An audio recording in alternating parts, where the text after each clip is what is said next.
السلام عليكم ورحمة الله تعالى وبركاته. أهلا بكم مشاهدين قناة إن ذا جول. اضغطوا إعجاب واشتركوا في القناة ليصلكم كل ما هو جديد. ضمن المنتخب الوطني الجزائري تأهله إلى الدور الثمن النهائي من كأس إفريقيا عقب فوزه على منتخب بوركينا فاسو بهدف دون رد في الجولة الثانية من منافسات المجموعة الخامسة.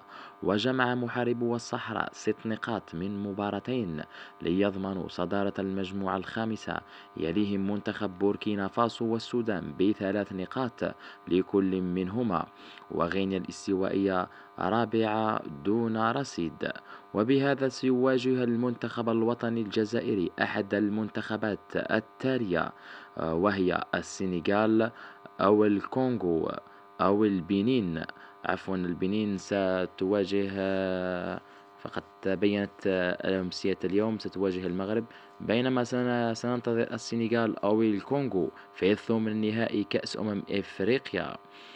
كل التوفيق للمنتخب الجزائري في الثمن النهائي. تذكير أن إصابة الشرقي مقلقة كثيرا، سمير الشرقي، لأنها نفس الإصابة التي عاودته في الركبة.